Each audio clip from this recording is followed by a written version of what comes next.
Ladies and gentlemen, welcome to MTG Traders. Today is the last day of Amonkhet preview season.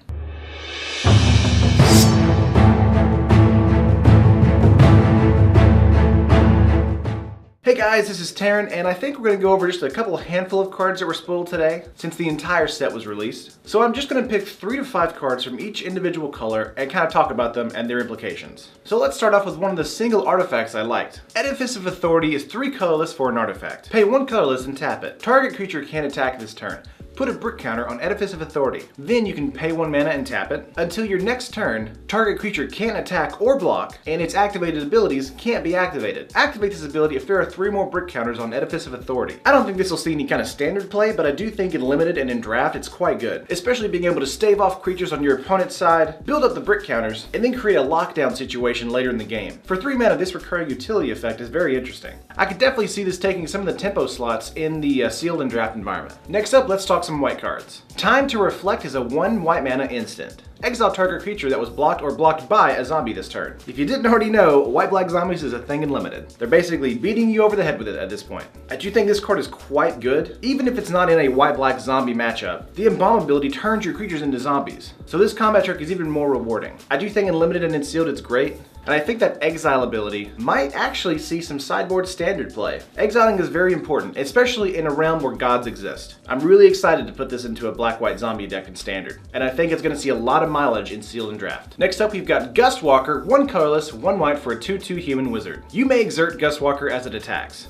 If you do, it gets +1/+1 and gains flying until end of turn. While the downside of Exert, of course, is that it doesn't untap during its next untap step, having a 3/3 flyer on turn 3 in white is amazing. I cannot wait to pull some of these and put them in a sealed deck. I don't see this being played in standard at all. And then next up, one of my favorite cards in white is Serif of the Suns. 5 colorless and 2 white mana for a 4/4 flying indestructible angel. While this card is simple on premise, in limited and in sealed, having a 4/4 indestructible flyer that's not a god is kind of ridiculous. There are very few cards in the limited environment that can actually deal with indestructibility, and putting this on an uncommon is kind of crazy. There are just so few ways to deal with it. But I guess since it's 7 mana, you're definitely going to be able to get some mileage out of it and maybe win the game with it. This is not a standard card, of course, it's not constructed playable, but in sealed and draft, it's quite good. One more white card, we've got Devoted Cropmate. 2 colorless and 1 white mana for a 3/2 human warrior. You may exert Devoted Cropmate as it attacks. If you do, return target creature card with converted mana cost 2 or less from the graveyard to the battlefield. This card is kind of ridiculous. This uncommon exerted ability feels like it should be a rare, just because of what it's doing. In a red-white strategy in limited, this is probably going to be the tempo builder that wins you the game. Because again, in limited, there is a limited amount of removal that you actually have. So being able to exert a creature when it attacks, get something back that was killed earlier in the game is quite good. Again, there are a lot of cards in white that are just continuously good. I think it's probably the second strongest color right now, besides red. Moving on to red, we've got Warfare Javelin. 3 colorless and 1 red mana for a 2/3 Minotaur Warrior. Whenever it enters the battlefield, it deals X damage to target creature, where X is the amount of instant and sorcery cards in your graveyard. What a mid to late game insane tempo swing. Being able to 2/3 or 4 or 5 damage a creature when you play a creature has a ton of utility and a lot of great tempo mobility. This is one of those cards that could change the entire matchup around. I do think its strength is a little low though, but I think it's kind of offset by the ability that's on the card itself. And again, Minotaur Tribal is probably going to be a thing in limited and standard. Just wait for that. Next up, we've got a firebreathing card with a twist. Minotaur Sure Shot is 2 colorless and 1 red mana for a 2/3 Minotaur Archer. It has reach, and you can pay 1 colorless and 1 red mana, and Minotaur Sure Shot gets +1/+0 to end of turn. Usually the firebreathing reachers are in green, but this one is in red, which is really cool. There are a ton of flying creatures in this set. Being able to deal with them is crucial. So being able to block with a 2/3 with reach, or being able to fire breathe up and trade with whatever flying creature is attacking you, has a lot of playability in the limited environment. Again, this is a limited only card, no standard, but it's fun regardless. The last red card I've got for you is Bloodlust Insider. A 1 red mana 1/1 that when it taps, it gives target creature haste until end of turn. Now the haste ability in the limited and standard environment has always been kind of relegated to a 2 mana ability on a card, but the power creep on the haste is actually reduced to 1 mana on this. So I think it may see actually more play than normal. I do think a 1 mana 1/1 is great in red, especially if you're being aggressive, and I think the haste ability is also even better, as you have a lot of creatures that have exert that you want to get out swinging. This may find a home in a red-green aggro strategy in standard. Keep an eye out for it for sure. Let's hit a couple green cards that I was interested in. Naga Vitalist is a 1 colorless and 1 green mana 1/2 Naga Druid. You can tap it, and you can add to your mana pool 1 mana of any type that a land you control could produce. An interesting card to be sure. This is an ability that hasn't been reprinted in quite a long time. I do think it may see some standard brew play. I'm not exactly sure where, but having the ability to tap for either or color on whatever land you have on the battlefield is quite good. It produces its own mana, but it actually fixes the mana based on your own mana pool. This is no Absent Pilgrim, but it'll do. Next up, this is just a funny card I saw. Scaled Behemoth is a 4 colorless and 2 green mana for a 6/7 hexproof crocodile. This card is just silly. Hexproof? Really? This is a limited bomb. If you play this in green, you're basically going to win. There are so few cards that interact with this card in the limited environment. So one of the few ways I can actually deal with it is deal with it in combat. And because it's so powerful, I doubt they're gonna have an answer to it. It's a ton of fun, and geez, it's a huge crocodile, guys. That's ridiculous. Florida natives would be proud.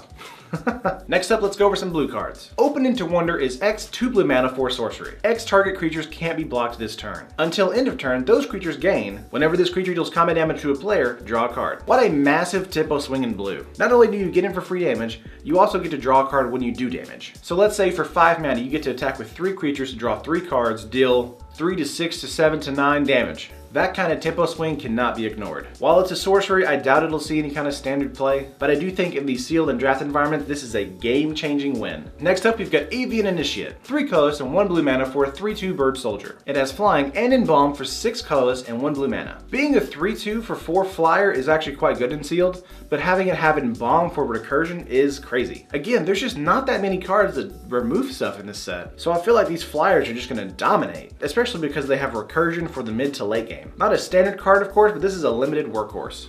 If you're playing draft, be sure to look for these flyers. They do more work than you think. The last blue card I wanted to show off was Lay Claim. 5 colorless and 2 blue mana for an enchantment aura. Enchant creature. You control enchanted creature.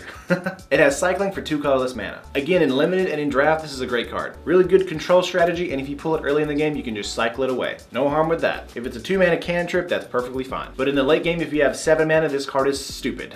Especially if they play a god or the indestructible flyer like we had earlier. Usually that's when they're bringing out their full stop crazy creatures. But if you have this on your board and you play it, hey, guess what? You control them. A great game 1 combat trick. I definitely recommend you pick it up, even though it is pretty expensive to play. In draft and in sealed, you'll get there. All right, so let's go over the black cards now. Trespasser's Curse is 1 colorless mana, 1 black mana for an enchantment or a curse. Enchant player. Whenever a creature enters the battlefield under that enchanted player's control, that player loses 1 life and you gain 1 life. This card is at common level. While it may not necessarily interact with what's on the board, in limited, this tempo swing ability has a lot of utility for playability. There's also a standard black-white life gain, life loss deck right now that could probably put this card to work. Again, even though it's 1 mana life loss, throughout the course of a game, that could be the difference between life and death. I think this card is going to be underrated, especially since it's at the common slot. Although it could just be me being biased towards those life gain, life loss decks.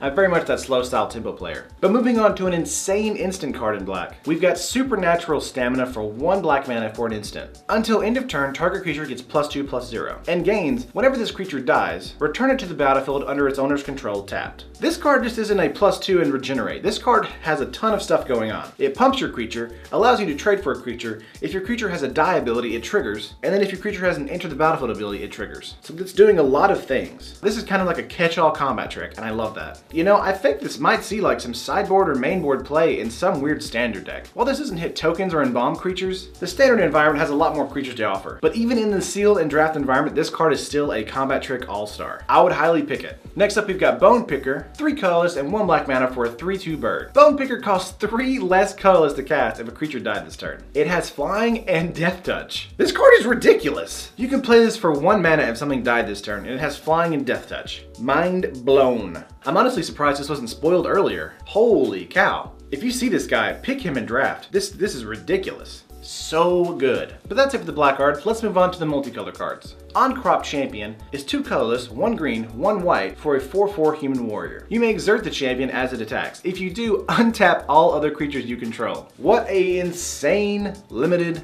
combat trick. Not only is it a decent 4/4 for 4, but it has a crazy exert ability that allows you to be able to have blockers the following turn. I am super impressed with the Celestia card. I have no real application besides limited. I don't think you'll see any play in standard, but whoa, that untap everything ability is ridiculous. Moving on to another 4-mana creature, we've got Aven Windguide, 2 colorless and 1 white and 1 blue for a 2/3 bird warrior. It has flying, vigilance, and creature tokens you control have flying and vigilance. It also has Embalm, because of course it does, for 4 colorless and 1 blue and 1 white. If this doesn't tell you to run a token strategy in Limited, I don't know what will. This may also see standard play because of just how much this card does. I know an Azuria Servo deck may be coming down the pipeline because this card is redonk.